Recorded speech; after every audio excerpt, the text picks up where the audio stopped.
Hey friends, it's Michelle from Little Farm in the Valley. It is a cool, kind of breezy fall day, but still warm enough to be outside. So today I want to talk to you about a pie that's really popular in our area of South Dakota. When we moved here about a year ago, I had no idea what this pie was. I thought I knew all the pies and could bake all the pies, but I had never heard of a poppy seed pie. So here in this area, anytime you go to a church function, a fundraiser, a potluck, whatever it may be, the sun is super bright, you can always find a poppy seed pie 9 times out of 10 on the dessert table, and it will disappear so fast that it actually took me a while to actually snag a piece to even know what it tasted like. But I really liked it, so I decided today I would show you how to make a poppy seed pie. Probably a lot of you have never heard of it. Maybe if you're super old, you've heard of it, because it sounds like it's something that they've just made for hundreds and hundreds of years, and everyone should know what a poppy seed pie is, but I guess I had no idea. So I'll be taking you through the process of, first of all, how I make the pie crust, and then how to make a poppy seed pie. So when it comes to pie crust, everyone has their favorites. Everyone has their own method, their own technique, their own little thing that they do and like. And I've tried so many different pie recipes, and I finally found one that I like. And one of my favorite things about this recipe is it makes more than one crust. It makes 4 little individual balls of crust, and that way I can always throw the extra in the freezer because I make a lot of pies. So anytime I need to grab one, I don't always need to make the crust, because oftentimes I can reach into my freezer and grab a frozen pie crust, and I can totally skip that step and it still tastes fresh and amazing. So our 3 cups flour, a cup of lard. This is the lard I'm using. Someday I'll probably be able to use my own lard from my own pigs, but not today. So I'm just using lard from the store. I think this is from Walmart. And this recipe also calls for butter, a stick of butter. This is unsalted, so we will be adding a pinch of salt. But one of my favorite things about this recipe is how it has you add the butter. So I have this little grater.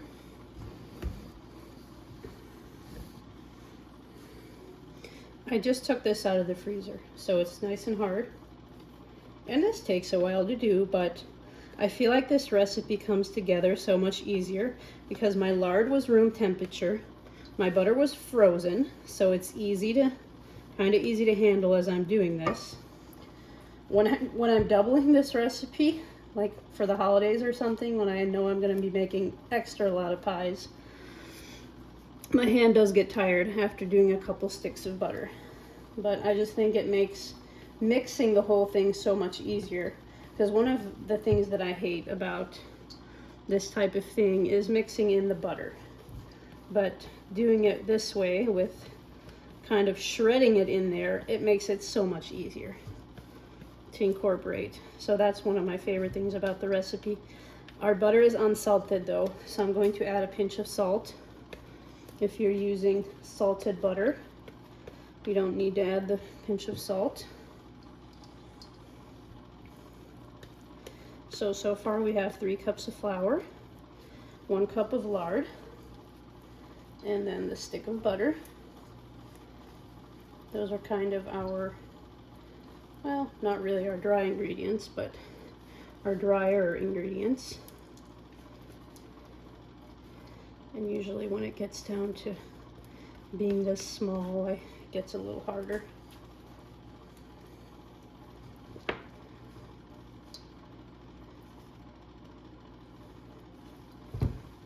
So with this last piece, I just do the best I can. But when I'm doing a really big recipe and doing 4 or 5 sticks of butter, it just really incorporates much faster than if I'm not shredding it. So next we're going to cut the ingredients together until they're crumbled. And this is where the butter already being shredded is super helpful. It just goes together so much faster.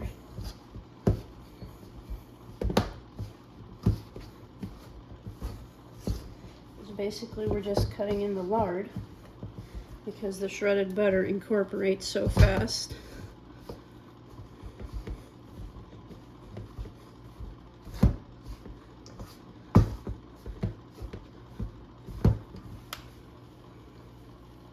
It still takes a minute though.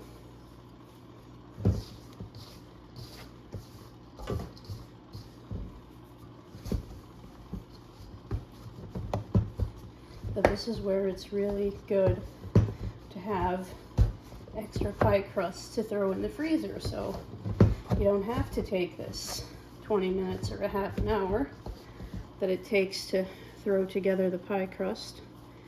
If you already have a couple laying in the freezer, just so easy to whip up a pie. Okay, I think this is looking pretty good.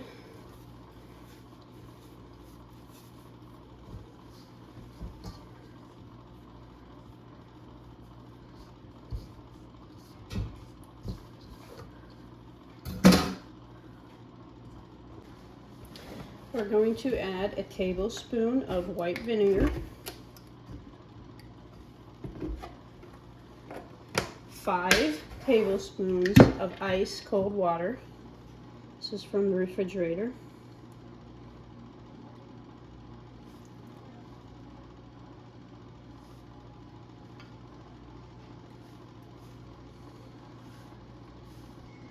A lot of times I need to add a splash of water, just depends how it feels in my hands. And 1 egg, and we're just going to cut it until it's moist. We don't want to over mix it, we don't want to overwork it, because that can lead to a little bit of a tough pie crust. I can already see I might need a splash more of water. And usually I don't measure the water. I just eyeball it and keep adding until it feels good in my hands. Sometimes it's easier to do these type of things with your hands, because then you can really get a feel for what your dough needs. It is coming together pretty decently, but it looks on the dry side. So don't be afraid to add a little splash of water if you need to. I'm unsure though. As I'm mixing it, I think it's coming together pretty good.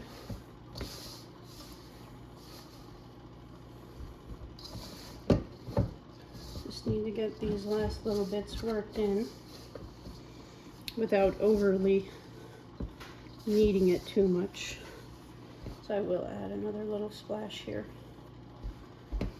Worst part is at this stage my hands are always full of pie crust.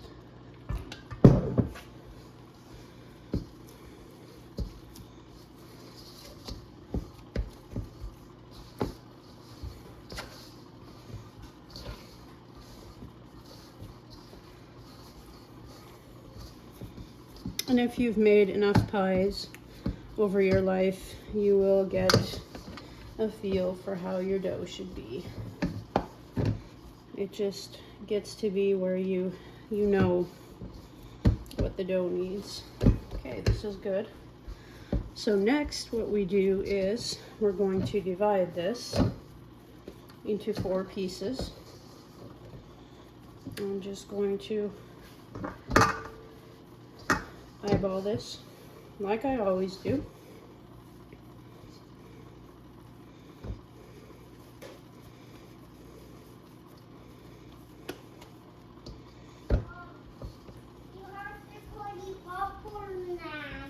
Really? No. Cool.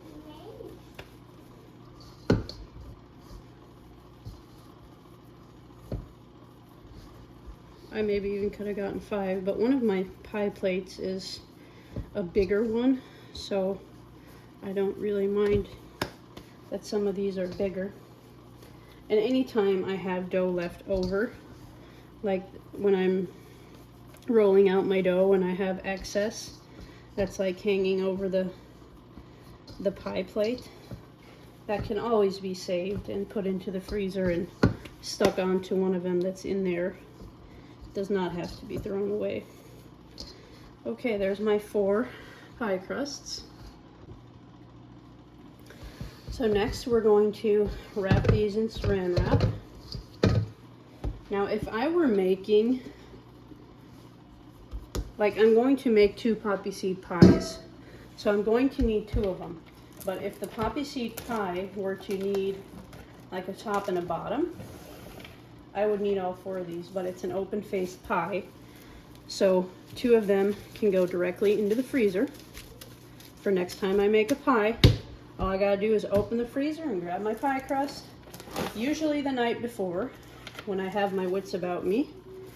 I like to put it out. If not, I usually have to wait till at least afternoon to get a pie made. I need a little bit more here. Anyway, we're gonna saran wrap all 4 of them. And then the 2 that I'm gonna use today, I'm gonna put in the refrigerator for a ½ hour. That's what the recipe says, and I don't think I've ever not done it, so I can't really tell you what happens when you don't. I guess that's a risk you can take, but I usually have plenty of other stuff going on in the kitchen that I can easily throw these in for a ½ hour, and then we'll come back and roll out our pie shells. So 2 can go in the freezer, 2 in the refrigerator. So it actually went a little bit over a ½ hour. I was doing some other stuff in the kitchen, and then I saw that I was short a couple eggs, so I had to run to the chicken coop. So it's been 45 minutes maybe that these have been in the refrigerator. So they're definitely ready to roll out. So we'll go ahead and unwrap them. I will get my rolling pin.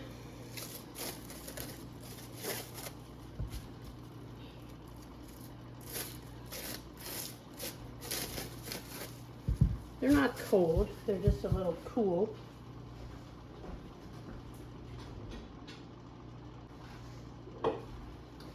So here's my extra large rolling pin.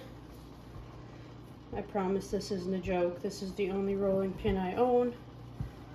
And I have made a gazillion things in my kitchen for a number of years with just this rolling pin. Someday I'll have a real one, but for now this is what I'm using. My husband made this. Okay, I started rolling one out. It's very smooth. You can tell it's rolling out very nice. I have a bigger pan and a smaller pan, pie plate. I have one that I'm going to give away and one that I'm going to keep. So I'm going to make this one as big as I can, since it seems to be really nice. No breaks, no cracks so far. That's what I just love about this dough recipe. It just, for me anyway, it always turns out so perfect. Like, I don't usually have a problem with the dry crust and having it break as I'm rolling it. Maybe it's my rolling pin that does the magic. I don't know. So we're going to take my bigger plate.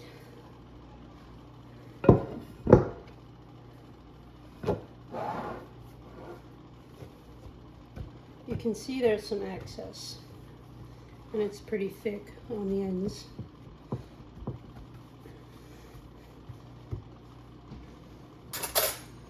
So what I like to do is just scrape that off.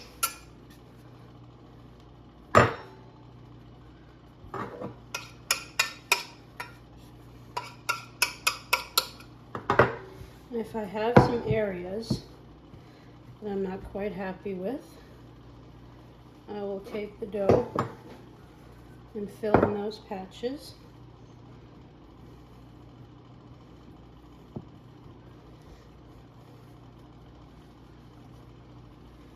And like I said before, this doesn't have to be garbage. I will just take whatever is left over and probably ball it up and add it to the 2 that I put in the freezer.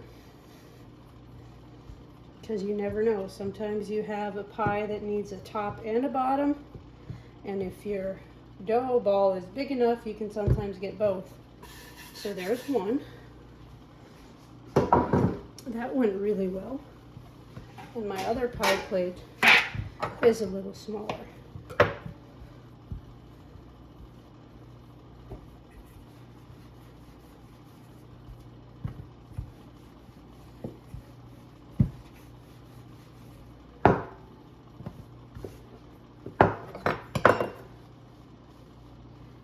I'm drying some peppers here. So there's some pepper seeds on the counter.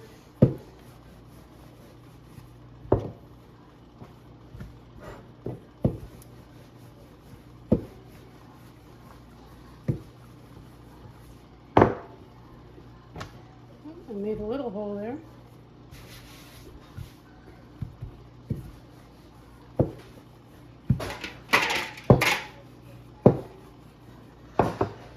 That looks big enough.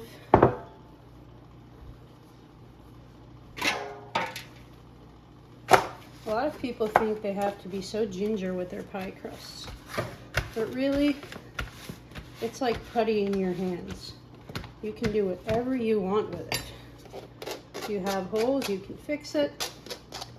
If it's the wrong shape, you can redo it. You don't really have to be all that ginger with pie crusts. So now we're going to bake this, because a poppy seed pie is a cold pie. See, look what I have left over. This would almost make a whole nother pie, for sure, one of this size. So since I'm baking it, and I don't really want it to rise up out of the plate, I'm going to do this. Some people put weights in it, pie weights. Some people put dried beans in it. This is what I do. Doesn't mean it won't puff up at all, but it helps. So as we bake this, I usually bake at 350. I set my timer on 12 minutes. Sometimes I can pull it out before, sometimes it takes 12 minutes. So while we're baking this, we'll make the filling. Now I'm going to take my foil and I'm going to wrap this up and put it in the freezer. It is a little bit tougher. The consistency is a little bit harder and tougher to roll out once it's the second time you're rolling it out, but still, it usually works. Okay, so this is the filling. Combine sugar and cornstarch in a large glass mixing bowl so there are no lumps of cornstarch. I am doubling this recipe since I have 2 pies. I know one is on the small side, but the other one is bigger than a normal pie. So I think we can safely go ahead and do this. So there's my sugar. I will share the recipe at the end of the video. And if you're just doing one pie, then it's not really going to make much sense.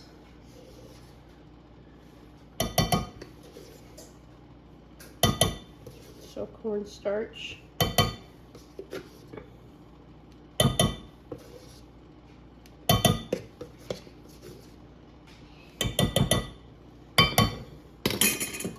I think I'll just be confusing people if I say my measurements, because most people are only going to be making one pie.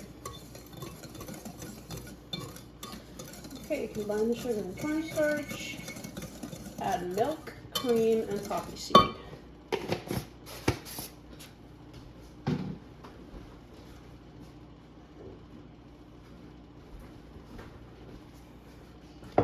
Here's my milk.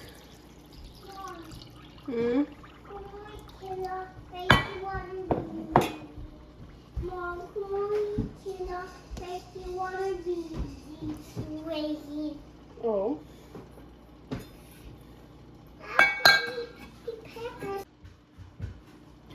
So adding our poppy seed.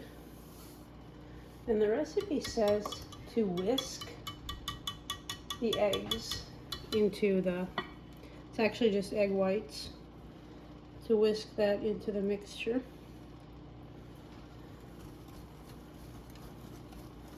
It'd be a little bit hard to whisk it first, but not too bad.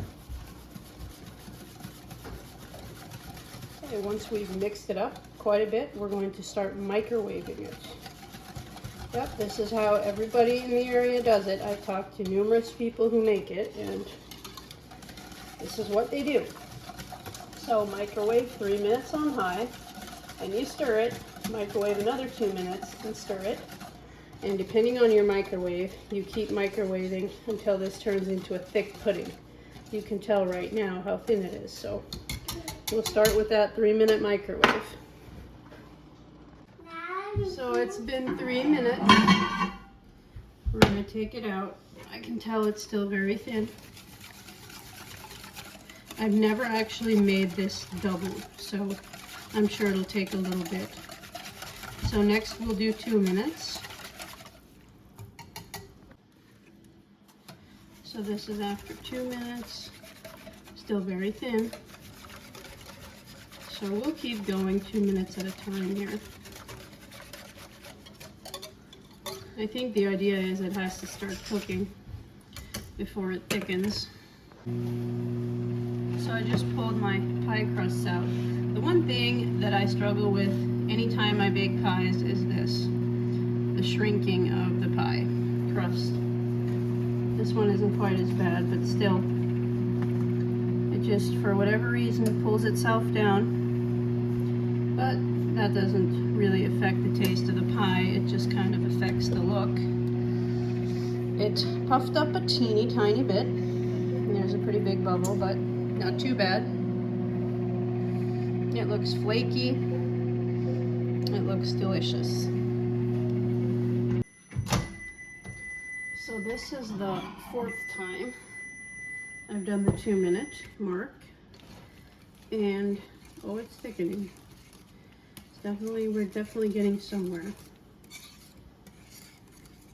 So I did 3 minutes, 2 minutes, 2 minutes a couple more times. I think I will do the 2 minutes one more time, then we're gonna call it ready.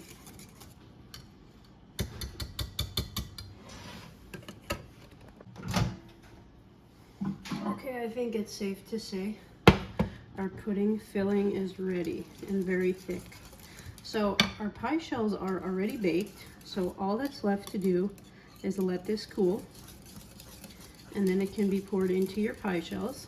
It takes about an hour for this to cool down.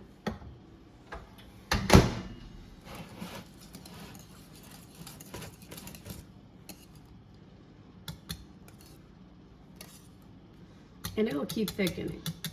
As it cools, it'll keep thickening. You'll see when we pour it into the pie shells that it does get even a little bit more thick.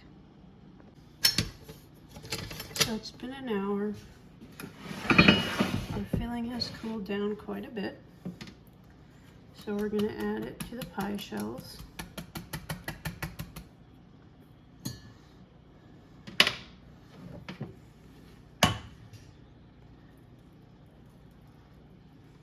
I'll save some for my other pie. And then we're going to top this with a whipped cream topping.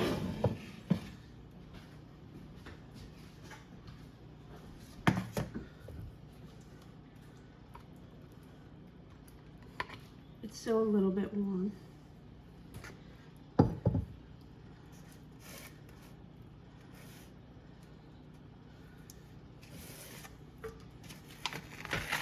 So before we put that topping on there, I need to let it cool even more.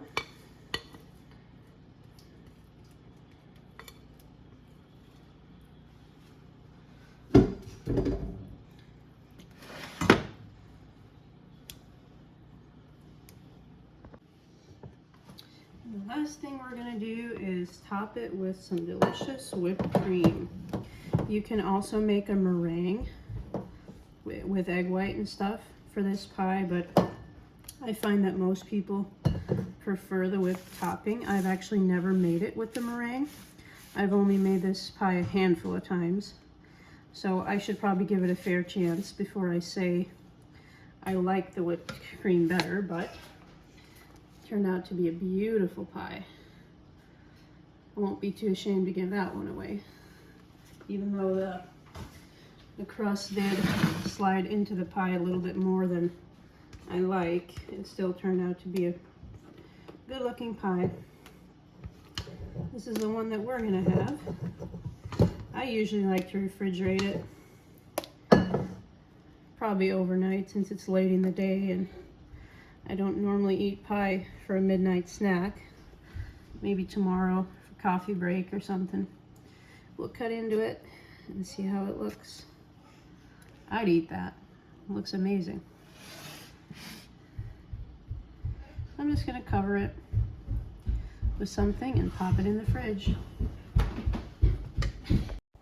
So here is the recipe. Go ahead and screenshot that if you're interested in making it. And as always, guys, thank you for watching. If you enjoyed this video, don't forget to like, share, and subscribe so you never miss a video, and we will talk to you soon.